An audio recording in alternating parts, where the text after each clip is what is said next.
नमस्कार साथियों, स्वागत है आपका आपके हिंदी वाली चैनल पे। आशा करती हूँ कि आप सभी स्वस्थ एवं मस्त होंगे। तो चलिए शुरू करते हैं आज का जनसत्ता संपादकीय।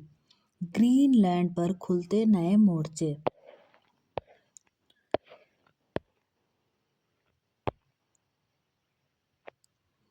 एक नए सर्वेक्षण के अनुसार जर्मनी के ज़्यादातर लोग मानते हैं कि अमेरिका के राष्ट्रपति डोनाल्ड ट्रंप की नीतियां नाटो को खतरे में डाल रही हैं। जेडीएफ पॉलिटी बैरोमीटर सर्वे में शामिल लगभग 78% लोगों ने कहा कि ट्रंप का रवैया गठबंधन के लिए खतरा है, जबकि 18% लोग इससे सहमत नहीं थे। बाकी लोगों ने कहा कि वे पक्का नहीं कह सकते। यह सर्वे ऐसे समय में आया है जब ट्रंप ग्रीनलैंड पर अमेरिका के दावों पर जोर दे रही है, जो शासन संसाधन से भरपूर आर्कटिक द्वीप है। नाटो सदस्य डेनमार्क का हिस्सा है ग्रीनलैंड, लेकिन उससे काफ़ी आज़ादी मिली हुई है। इस मसले पर डेनमार्क के प्रधानमंत्री मेटे फ्रेडरिक्सन का कहना है कि अगर अमेरिका ग्रीनलैंड पर हमला करता है तो लंबे समय से चला आ रहा गठबंधन खत्म हो जाएगा। यह सवाल भी पूछा गया कि अगर अमेरिका आर्थिक संसाधनों को हासिल करने के लिए अंतर्राष्ट्रीय कानून का उल्लंघन करते हुए दूसरे देशों में सैन्य हस्तक्षेप करता है तो यूरोपीय संघ को क्या प्रतिक्रिया देनी चाहिए। तो 69% लोगों को स्पष्ट बहुमत ने कहा कि यूरोपीय संघ को ऐसे कामों का विरोध करना चाहिए। लगभग 22% लोगों का मानना है कि ब्रसेल्स को इससे दूर रहना चाहिए, जबकि सिर्फ 5% लोगों ने कहा कि यूरोपीय संघ को अमेरिका का साथ देना चाहिए। क्षेत्रफल के हिसाब से ग्रीनलैंड वृहदाकार है। हालांकि अमेरिका, रूस, कनाडा और चीन काफ़ी बड़े हैं, लेकिन ग्रीनलैंड जर्मनी से लगभग 6 गुना बड़ा है। भारत को ग्रीनलैंड से 1.5 गुना बड़ा माना जा सकता है, लेकिन मार्कटिक प्रोजेक्शन वाले मानचित्रों पर ध्रुवों के करीब होने के कारण ग्रीनलैंड अक्सर भारत से बहुत बड़ा दिखता है। असल में ग्रीनलैंड पूरे यूरोपीय संघ के आधे से ज़्यादा आकार का है और दुनिया का सबसे बड़ा द्वीप है, जबकि ऑस्ट्रेलिया, जिसे यह ताज मिलना चाहिए था, उसे एक महाद्वीप माना जाता है। ग्रीनलैंड के साथ भारत का रिश्ता मुख्य रूप से डेनमार्क के साथ उसकी मजबूत ग्रीन स्ट्रेटेजिक पार्टनरशिप यानी हरित रणनीतिक साझेदारी के जरिए आगे बढ़ता है, जो पर्यावरण, अक्षय ऊर्जा और तकनीक पर केंद्रित है।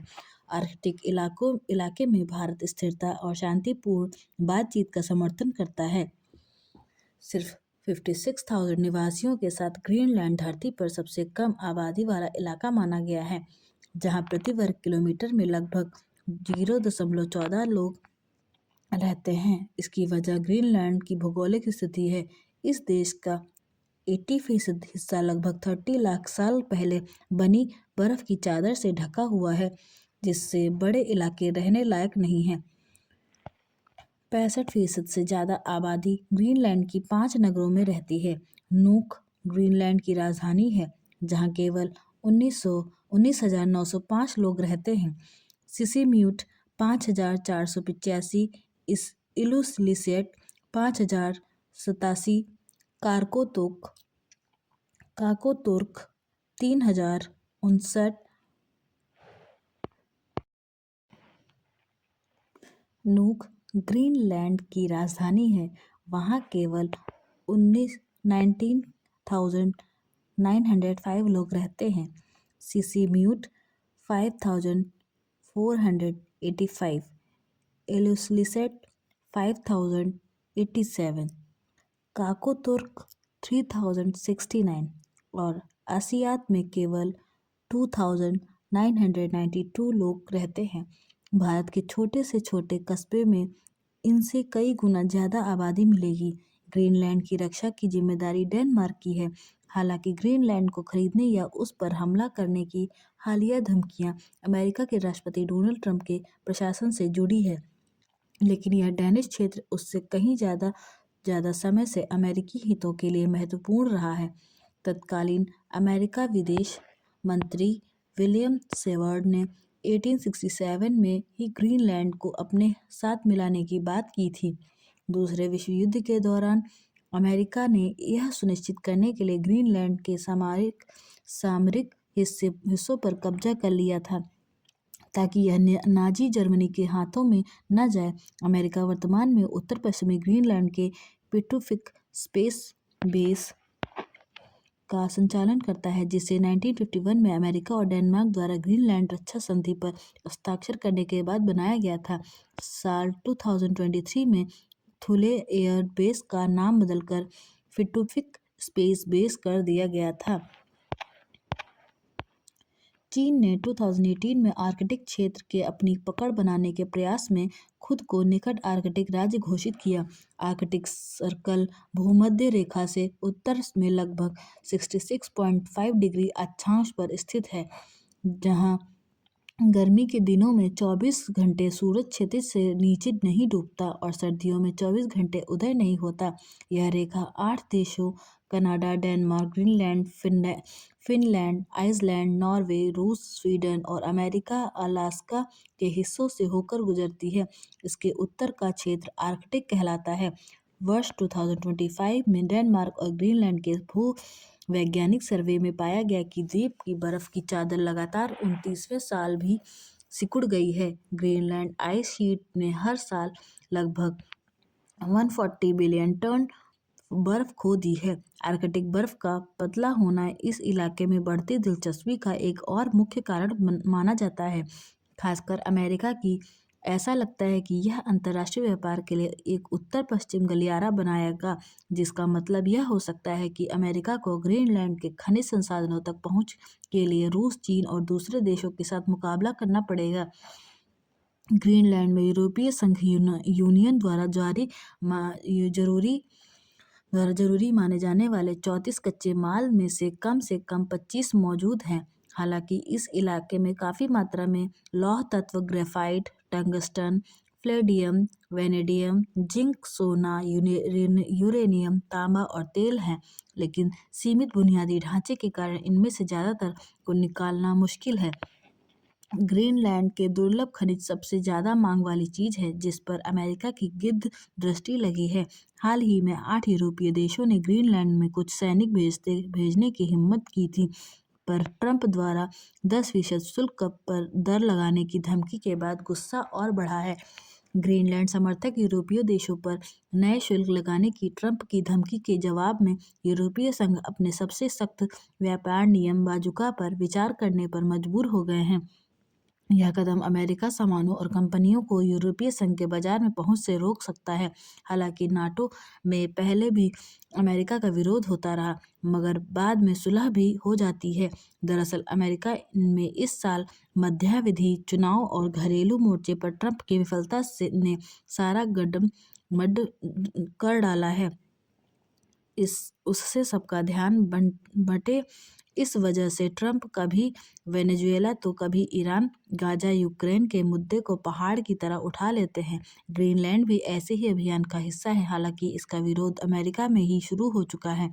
अमेरिका सीनेटरों ने राष्ट्रपति ट्रंप के आर्कटिक आइलैंड ग्रीनलैंड को अमेरिकी नियंत्रण में लाने की योजना की आलोचना की। अलास्का की रिपब्लिकन सीनेटर लिसा मुर्कोस्की ने अपनी डेमोक्रेटिक साथी न्यू हैम्पशायर की जॉन शाहीन के साथ मिलकर एक विधेयक पेश किया, जो किसी दूसरे नाटो सदस्य देश के इलाके पर एक तरफा कब्जा करने पर रोक लगाएगा। मुर्कोवेस्की ने कहा कि यह तब तक का सबसे सफल रक्षा समझौता है जिसे ट्रंप बाधित कर रहे हैं। यूनिटी प्रोटेक्शन बिल सीनेट और उसके बाद प्रतिनिधि सभा में बहुमत के साथ पास होने की उम्मीद कम है। बहुमत का मतलब ट्रंप के विरुद्ध खुली बगावत होगा। जल्दी ही डेनमार्क के विदेश मंत्री लॉर्स लोके रासमुसेन वाशिंगटन में अमेरिकी राष्ट्रपति जेडी वेंस और विदेश मंत्री मार्को रूबियो से ग्रीनलैंड पर अमेरिकी दावों पर बात करने के लिए मिलेंगे, लेकिन लगता नहीं कि ट्रंप इतनी जल्द पीछे हटेंगे। ग्रीनलैंड अमेरिकी कूटनीति का हरि कथा अनंता बन चुका है। परिवर्तन के परिप्रेक्ष्य। परिवर्तन को अपनाना व्यक्तित्व के विकास में अत्यंत महत्वपूर्ण माना जाता है। मनुष्य का जीवन गतिशील है और यह समय, परिस्थिति, अनुभव और परिवेश के साथ लगातार बदलता रहता है। जो व्यक्ति इस स्वाभाविक प्रक्रिया को समझकर उसे अपनाता है, वही निरंतर विकास कर पाता है। वहीं जो परिवर्तन का विरोध करता है, उसकी सोच और व्यक्तित्व वहीं रुक जाते हैं। वे नवीन संभावनाओं से कट जाते हैं। जीवन में सफलता, सम्मान, नई संभावनाओं और मानसिक परिपक्वता का दरवाजा तभी खुलता है जब हम नई परिस्थितियों को स्वीकार करके आगे बढ़ते हैं। मनुष्य के विकास की यात्रा बचपन से लेकर वृद्धावस्था तक परिवर्तन की ही श्रृंखला है। बचपन में जहाँ मासूमियत और सीखने की प्रवृत्ति होती है, वहीं युवावस्था में महत्वाकांक्षाओं, चुनौतियाँ और संघर्ष सामने आते हैं। फिर धीरे धीरे परिपक्व होकर जीवन के गहरे अर्थ समझ में आते हैं।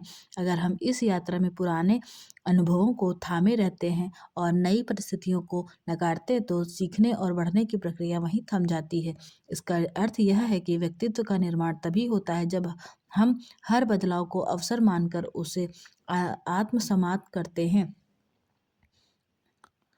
बदलाव को अपनाने का पहला कदम मानसिक लचीलापन है। जब कोई नई स्थिति हमारे सामने आती है तो प्रारंभ में भय और असुरक्षा की भावना स्वाभाविक होती है। यह याद रखना चाहिए कि कोई भी नया अनुभव हमें तो सफलता देगा, यह सीखने का अवसर। उदाहरण के लिए, तकनीक में आए बदलाव ने कार्य करने का ढंग पूरी तरह बदल दिया है। जो लोग समय के साथ नई तकनीकों को अपनाते रहे, वे न केवल पेशेवर रूप से आगे बढ़ें बल्कि जीवन को भी सरल बना पाएं। व्यक्तित्व के विकास में बदलाव को अपनाने का अर्थ यह नहीं कि व्यक्ति अपनी मूल पहचान खो दे, बल्कि इसका आशय यह है कि अपने भीतर सामंजस्य और परिपक्वता लाए। जैसे एक वृक्ष अपने जड़ों को मजबूत रखते हुए समय के साथ नई शाखाएं फैलाता है, वैसे ही व्यक्तित्व को अपने मूल मूल्यों को कायम रखते हुए नए विचारों और अनुभवों और परिस्थितियों को आत्मसात करना चाहिए। इससे व्यक्ति का दृष्टिकोण व्यापक होता है और व्यक्तित्व आकर्षक और प्रेरणादायक बनता है। इतिहास में कई महान व्यक्तियों ने बदलाव की शक्ति को अपनाकर समाज में अमिट छाप छोड़ी है। महात्मा गांधी ने सत्य और अहिंसा को अपने जीवन का आधार बनाया, लेकिन परिस्थिति के अनुसार उन्होंने अपने संघर्ष के तरीकों को बदला। जब समाज में रोजगार या जीवन शैली के नए स्वरूप सामने आए तो जिन्हें उन्हें अपनाने का साहस था, वही आगे निकल पाए। बदलाव का विरोध करने से व्यक्ति में हताशा और संकीर्णता जन्म लेती है। जो लोग पुराने अनुभवों और आदतों की कैद में रहते हैं, वे नई संभावनाओं से वंचित हो जाते हैं। उदाहरण के लिए, अगर कोई छात्र केवल पाठ्य पुस्तकों तक सीमित रहे और डिजिटल माध्यमों को अपनाने से हिचके, तो वह व्यापक ज्ञान और अवसरों तक नहीं पहुंच पाएगा। इसी तरह अगर एक किसान पारंपरिक पद्धति को ही सर्वोत्तम मानता है और आधुनिक तकनीकों को नकारता है, तो शायद उसकी उपज और आय उतनी प्रभावी ना हो जितनी हो सकती है। व्यक्तित्व पर बदलाव का सबसे सकारात्मक प्रभाव यह होता है कि यह आत्मविश्वास को बढ़ाता है। जब कोई कठिन परिस्थिति या नया अवसर हमारे सामने आता है और हम उसे स्वीकार कर सफलता प्राप्त करते हैं, तो हमें अपने सामर्थ्य का पता चलता है। यह अनुभव बार बार हमें और दृढ़ बनाता है। धीरे धीरे यह आत्मविश्वास व्यक्तित्व का स्थायी हिस्सा बन जाता है। यही आत्मविश्वास हमें भविष्य की अनिश्चितताओं का सामना करने में सक्षम बनाता है। युवाओं के लिए बदलाव को अपनाना और भी महत्वपूर्ण है। आज की पीढ़ी लगातार बदलते सामाजिक, आर्थिक और तकनीकी वातावरण में जी रही है। नौकरी के अवसर, पढ़ाई का तरीका, संवाद के माध्यम, सब कुछ तेजी से बदल रहा है। ऐसे समय में वही युवा सफल हो पाएंगे जो हमेशा सीखने के लिए तैयार होंगे और नवीनताओं का स्वागत करेंगे। यह लचीलापन न केवल उनके करियर को दिशा देगा, बल्कि उन्हें उनके व्यक्तित्व को आत्मविश्वासी, परिपक्व और संतुलित बनाएगा। इस प्रक्रिया का एक पहलू यह भी है कि बदलाव हमें सहनशील और संवेदनशील बनाता है। जब हम जीवन की अलग अलग परिस्थितियों और लोगों से गुजरते हैं, तो हमें यह अनुभव होता है कि हर व्यक्ति और परिस्थिति का अपना महत्व होता है। यह समझ व्यक्तित्व को विनम्रता, करुणा और स्वीकार्यता के गुणों से सजाती है। ऐसे व्यक्ति समाज में अधिक सम्मानित और प्रिय बन जाते हैं। व्यक्तित्व का विकास केवल शारीरिक या बौद्धिक परिपक्वता तक सीमित नहीं है, बल्कि इसमें भावनात्मक और आध्यात्मिक पक्ष भी सम्मिलित होता है। जब हम बदलाव को स्वीकार करना सीखते हैं, तो हमें यह एहसास होता है कि जीवन अनिश्चितताओं का नाम है। दरअसल बदलाव को अपनाना व्यक्तित्व के विकास की कुंजी है। यही हमें समय के साथ प्रासंगिक बनाए रखता है और जीवन यात्रा को सार्थक करता है। जैसे नदी अपने प्रवाह में हर मोड़ को पार करते हुए समुद्र तक पहुँचती है, वैसे ही मनुष्य का जीवन भी हर परिवर्तन को स्वीकारते हुए अपनी पूर्णता की ओर बढ़ता है। इसलिए आवश्यकता है कि हम बदलाव को भय या चुनौती न मानकर अवसर और विकास का मार्ग माने। ऐसा करके ही हम अपने भीतर संतुलित आत्मविश्वास और प्रेरणादायक व्यक्तित्व का निर्माण कर सकते हैं। सोच का दायरा। संकुचित सोच। संपादकीय 19 जनवरी। पढ़ा। निसंतान दंपत्ति किसी भी बच्चे को गोद लेने से पहले सभी प्रकार की औपचारिकता करते हैं, लेकिन आयु अधिक होने की वजह से गोद नहीं लेते। ऐसे बच्चों की आयु अगर 5 वर्ष से अधिक है और उनका स्वास्थ्य ठीक है, फिर भी उनके रंग रूप को लेकर कई दंपत्ति उन्हें गोद लेने से कतराते हैं।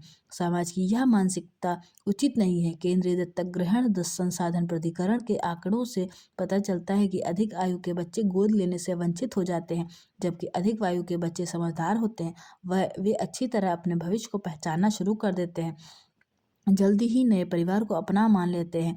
अगर निसंतान दंपत्ति बड़े बच्चों को गोद लेकर लाड प्यार दे तो वे भी उतने ही करीब हो जाएंगे, मगर समाज की नकारात्मक सोच के कारण हजारों बच्चे अनाथालय में रह जाते हैं, उन्हें कोई गोद नहीं लेता।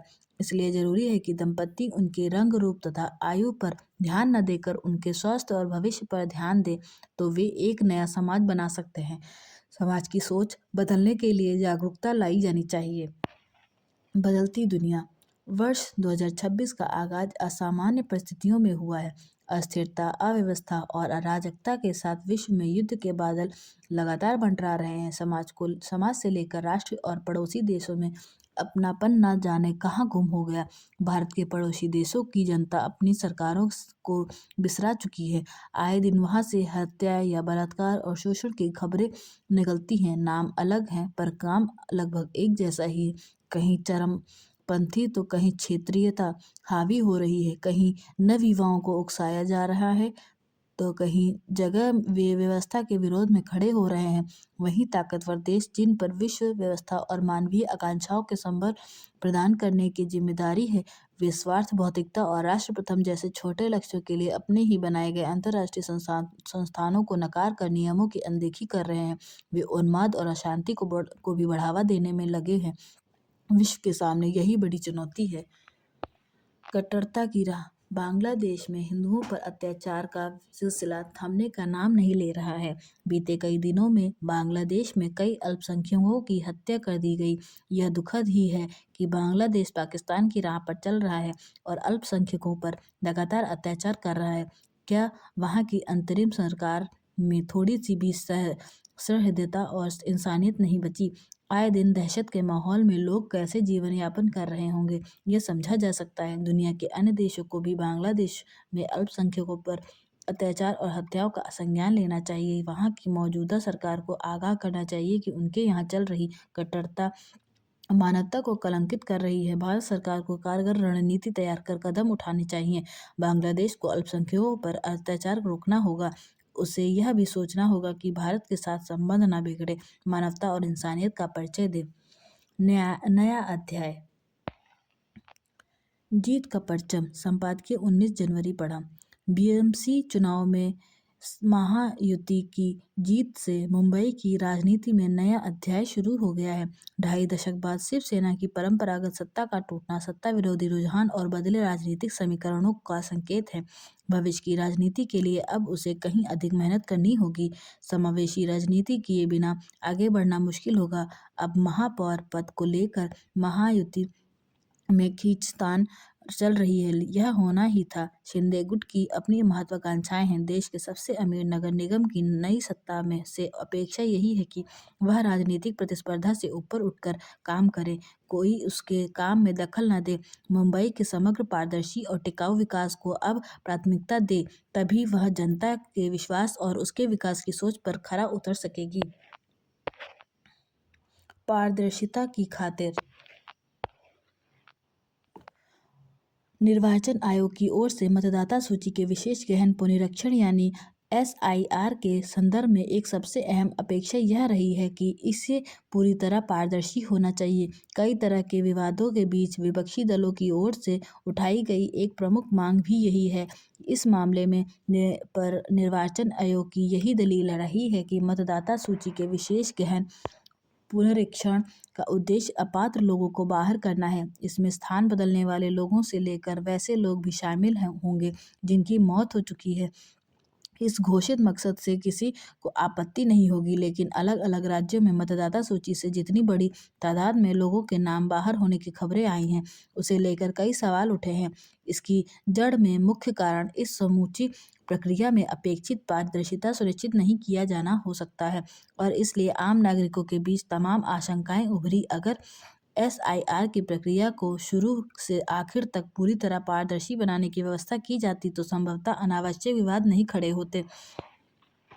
अब सुप्रीम कोर्ट ने पश्चिम बंगाल में मतदाता सूची के विशेष गहन पुनरीक्षण के संदर्भ में यह स्पष्ट निर्देश दिया है कि यह इस समूची कवायद में तार्किक विसंगतियों की श्रेणी में रखे गए मतदाताओं का सत्यापन पूरी तरह पारदर्शी ढंग से हो और इससे लोगों को अनावश्यक तनाव तथा असुविधा न हो। गौरतलब है कि पुनरीक्षण की प्रक्रिया के दौरान ऐसी तमाम शिकायतें सामने आईं कि मनमाने तरीके से नागरिकों के नाम बाहर किए गए हैं। कई जगहों पर लोगों को समय पर इसकी जानकारी भी नहीं हुई और उनका नाम मतदाता सूची से हट गया। जाहिर है, निर्वाचन आयोग की ओर से यह प्रक्रिया जिस स्तर पर चलाई गई, उसमें मतदाता सूची से बाहर होने वाले लोगों को सूचित करने और उन्हें अवसर देने को लेकर सवाल उठे। पश्चिम बंगाल में भी चुनाव आयोग ने विशेष गहन पुनरीक्षण के दौरान नाम, उपनाम, आयु में गड़बड़ी आदि की वजह से करीब 1,25,00,000 मतदाताओं को तार्किक विसंगति नोटिस जारी किया था।